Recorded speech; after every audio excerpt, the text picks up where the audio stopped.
Hello students, welcome to my channel. This is Gunjan Sharma. आज का ये जो वीडियो है वो स्पेशली बीएससी फिजिक्स के स्टूडेंट्स के लिए होने वाला है। चाहे आप बीएससी फिजिक्स ऑनर्स करो या फिर यदि आपके पास जनरल बीएससी है उसके अंदर आपके पास फिजिक्स सब्जेक्ट है, यानी यदि आप मैथ्स के स्टूडेंट हो जिसमें आपके पास फिजिक्स केमिस्ट्री मैथ्स है, तो यदि आप बीएससी के स्टूडेंट हो और आपके पास फिजिक्स सब्जेक्ट है तो फिर ये वीडियो आप सभी स्टूडेंट्स के लिए हेल्पफुल होगा, क्योंकि इस वीडियो के अंदर मैं आप सभी स्टूडेंट्स को बीएससी फिजिक्स से रिलेटेड एग्जाम टिप्स देने वाली हूँ। बीएससी फिजिक्स के अंदर आपको कौन कौन सी चीज़ें किस तरह से पढ़नी है, ये सब बातें हम इस वीडियो के अंदर डिस्कस करेंगे। ठीक है, नाउ मैं बात करूँ फिजिक्स के अंदर आप क्या क्या चीज़ें पढ़ेंगे बीएससी के अंदर, तो मैं इस तरीके से लेकर चल रही हूँ कि आपको एग्जाम में क्या क्या चीज़ें याद करनी है। तो फर्स्ट चीज़ तो हो गई थ्योरी, यानी जो भी आपके टॉपिक्स होंगे उनकी थ्योरी, उनकी एक्सप्लेनेशन। सेकंड हो गया फिजिक्स के अंदर डेरिवेशंस, कुछ टॉपिक्स के अंदर आपको डेरिवेशंस करने होंगे तो उनको किस तरीके से करेंगे। थर्ड चीज़ हो गई आपकी न्यूमेरिकल। ये तीन चीज़ ही आपकी फिजिक्स के अंदर जिनको आपको किस तरीके से करना है वो मैं आपको इस वीडियो के अंदर बताऊंगी। नाउ सबसे पहले हम बात करें न्यूमेरिकल्स के बारे में, क्योंकि मोस्टली जो स्टूडेंट्स हैं उनको न्यूमेरिकल से डर लगता है। हाँ, क्योंकि काफ़ी स्टूडेंट्स थ्योरी तो याद कर लेते हैं, लेकिन जो बीएससी फिजिक्स में न्यूमेरिकल्स आ जाते हैं आपके बीएससी के पेपर में, तो वो सभी स्टूडेंट्स से नहीं हो पाते। वैसे तो न्यूमेरिकल्स आपके जो बीएससी के एग्जाम में आते हैं वो बहुत ही ईजी होते हैं, डायरेक्ट फार्मूला बेस्ड न्यूमेरिकल्स होते हैं। बट मानो यदि आपको फार्मूला याद नहीं होता या फिर न्यूमेरिकल सॉल्व करने में आपको दिक्कत होती है, थोड़ा उसमें कॉन्सेप्ट लगाना पड़े या फिर कोई कॉन्सेप्चुअल न्यूमेरिकल आ जाए, तो उसको किस तरीके से करें, तो ये चीज़ें मैं आपको बता देती हूँ। जो भी आपका कोई भी ऐसा चैप्टर होगा बीएससी फिजिक्स के अंदर जिसमें आपके न्यूमेरिकल्स आते हों, तो उसमें यदि आपको न्यूमेरिकल नहीं करना, तो ये चीज़ कंफर्म है कि जो ऑप्शन में आपके दूसरा क्वेश्चन आएगा वो होगा आपका थ्योरेटिकल क्वेश्चन। यानी जो भी आपका ऐसा कोई चैप्टर है बीएससी फिजिक्स के अंदर जिसमें न्यूमेरिकल आता हो, तो उसका यदि आपको न्यूमेरिकल नहीं करना तो आपको पूरा थ्योरी, पूरी एक्सप्लेनेशन, जो भी चैप्टर की एक्सप्लेनेशन थ्योरी है वो पूरा आपको याद करना होगा। क्योंकि जब भी बीएससी फिजिक्स के पेपर में आपका कोई भी न्यूमेरिकल वाला क्वेश्चन आएगा तो उसके जो ऑप्शन में सेकंड क्वेश्चन आता है वो थ्योरेटिकल होगा, क्योंकि उन्हें भी पता है कि न्यूमेरिकल हर स्टूडेंट्स नहीं कर पाते, इसलिए वो एक क्वेश्चन न्यूमेरिकल का देंगे और दूसरा क्वेश्चन देंगे आपका थ्योरेटिकल का। तो यदि आपको न्यूमेरिकल नहीं करना तो आपको थ्योरेटिकल पोर्शन उस चैप्टर का अच्छे से करना होगा जिस चैप्टर से आपको न्यूमेरिकल नहीं बनते, ताकि आप न्यूमेरिकल वाले क्वेश्चन को छोड़कर थ्योरेटिकल वाले कॉन्सेप्ट कर सको।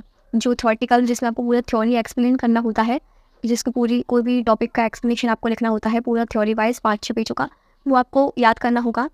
और यदि आप न्यूमेरिकल करना चाहते हैं तो आपको उस चैप्टर के अंदर जितने भी फॉर्मूला है, डायरेक्ट जो फॉर्मूला बनते हैं वो सारे फॉर्मूले आपको याद करने होंगे, क्योंकि बीएससी के जो न्यूमेरिकल्स होते हैं वो इतने टफ नहीं होते। नॉर्मल न्यूमेरिकल आएगा, थोड़ा सा कॉन्सेप्चुअल होगा, यानी एक लाइन का कॉन्सेप्ट और डायरेक्ट फॉर्मूला लगाया जाएगा उसमें। ठीक है, तो इस तरह के न्यूमेरिकल्स आते हैं, तो यदि आप डायरेक्ट फॉर्मूला भी याद कर लेते हैं, जितने भी आपके फॉर्मूला बनते हैं किसी चैप्टर में, तो भी आप उस न्यूमेरिकल को कर लेंगे। और यदि आपको न्यूमेरिकल नहीं होता तो उस चैप्टर का थ्योरेटिकल पोर्शन आप अच्छे से करें, ताकि आप उसका सेकंड ऑप्शन वाला क्वेश्चन कर सकें।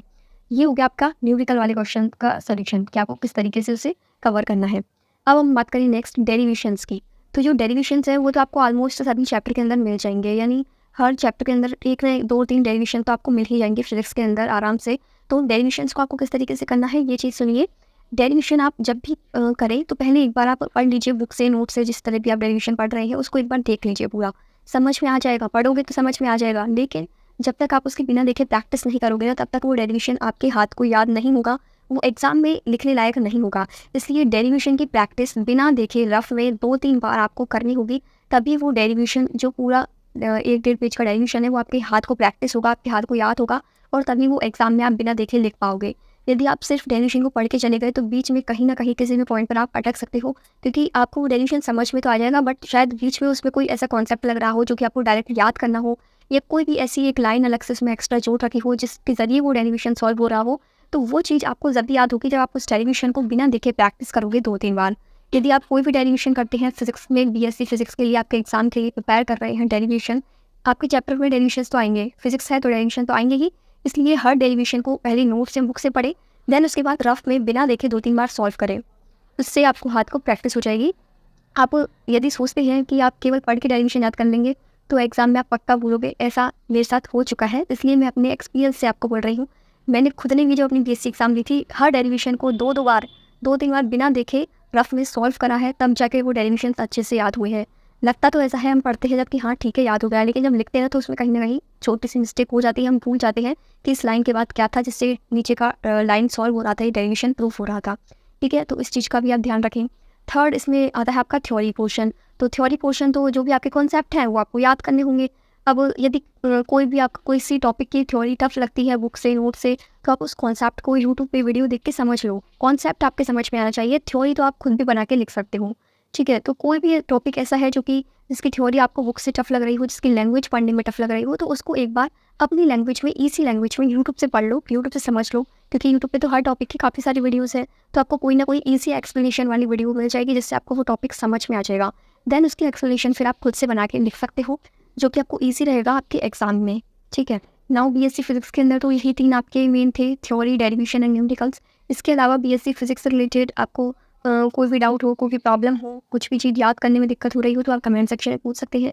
आई will definitely solve your problem. बाकी thank you for watching this video. Bye bye, take care, have a good day.